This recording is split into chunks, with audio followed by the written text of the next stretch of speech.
Nah, tadi sudah disampaikan bahwa akan ada dua materi yang akan kita pelajari pada pagi hari ini. Yang pertama yakni pengertian humas, yang kedua yakni tujuan humas itu sendiri.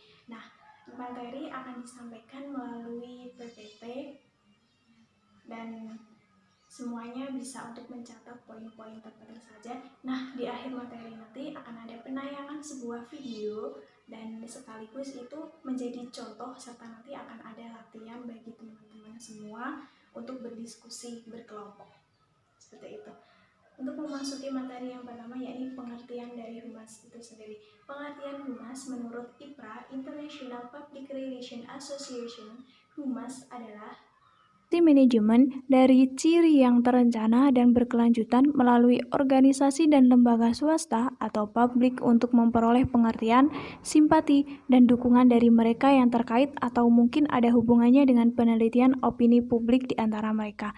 Nah, jadi di sini menurut IPRA, humas itu erat kaitannya dengan organisasi, lembaga swasta atau publik masyarakat itu sendiri untuk memperoleh sebuah pengertian, simpati, serta dukungan dari mereka.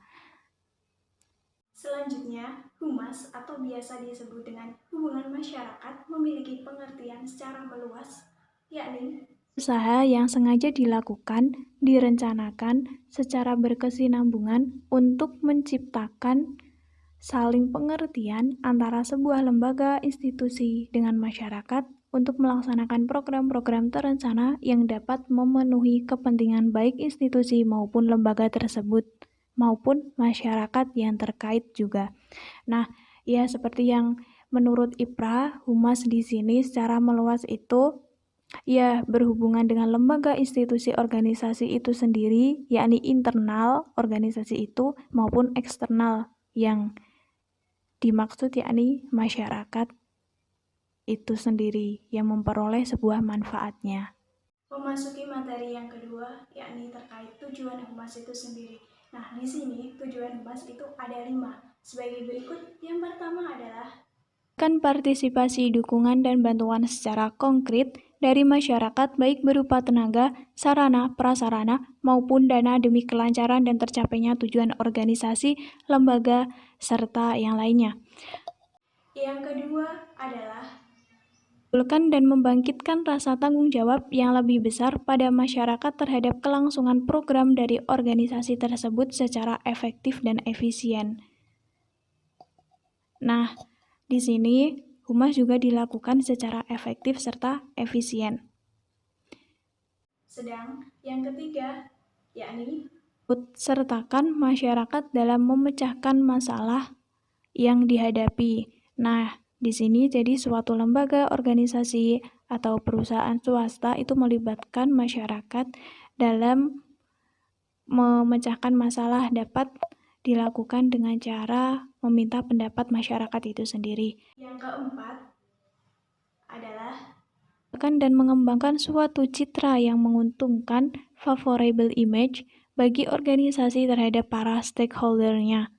Serta yang kelima sebagai tujuan humas yang terakhir, yakni kesempatan yang lebih luas kepada para pemakai produk, lulusan, dan pihak-pihak yang terkait untuk partisipasi dalam meningkatkan mutu organisasinya.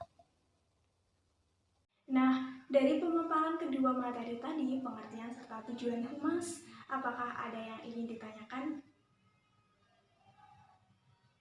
Tidak ada? Bila tidak ada, akan Ibu lanjutkan ke penayangan video. Ini ada sebuah video contoh humas yang ada di DPR RI. Nah, nanti bisa diidentifikasi sudah tercerminkan belum tujuan humas di dalam video tersebut. Nah, nanti bisa didiskusikan secara kelompok. Sebelumnya, nanti Ibu akan membagikan kalian menjadi 6 kelompok setelah melihat tayangan video ini. Selamat menyaksikan tayangan video berikut ini.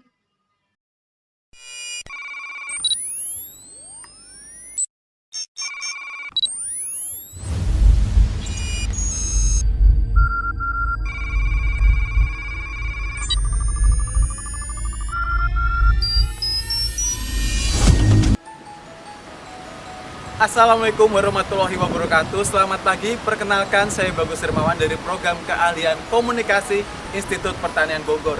Di sini saya akan menjelaskan peran humas di DPR RI.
Itulah tadi. Nah, kalian sudah melihat video tadi kan? Sekarang Ibu akan membagi kalian menjadi 6 kelompok. Absen 1-5 menjadi kelompok 1. Absen 6-10 menjadi kelompok 2. Absen 11-15 menjadi kelompok 3. Absen 16-20 menjadi kelompok 4. Absen 21-25 menjadi kelompok 5. Dan yang terakhir, absen 26-30 menjadi kelompok 6. Nah, sekarang kalian bisa berkelompok dan diskusikan secara kelompok sesuai dengan penayangan video tadi serta materi yang telah Ibu sampaikan, yakni tujuan humas. Sudah tercerminkan belum sih kegiatan humas di sana gitu sesuai dengan tujuan humas itu sendiri? Nah, nanti hasil dari diskusi kelompok dapat dituliskan di kertas lalu dikumpulkan sebagai penilaian kolektif kalian nantinya. Baik, Ibu kasih waktu selama 2 menit dalam pengerjaan diskusi ini. Nah, hasil dari diskusi kalian sudah Ibu terima. Nah, ini akan menjadi sebuah penilaian kolektif kelompok. Nah, semoga melalui tayangan video tadi, Humas di DPR RI dapat membuka gambaran kalian bahwa nantinya tugas, tujuan humas itu sendiri di lapangan akan seperti itu kurang lebihnya. Nah, untuk latihan diskusi tadi bersama teman-teman, semoga juga bisa membuka wawasan kalian dengan teman-teman sekelompok itu sendiri.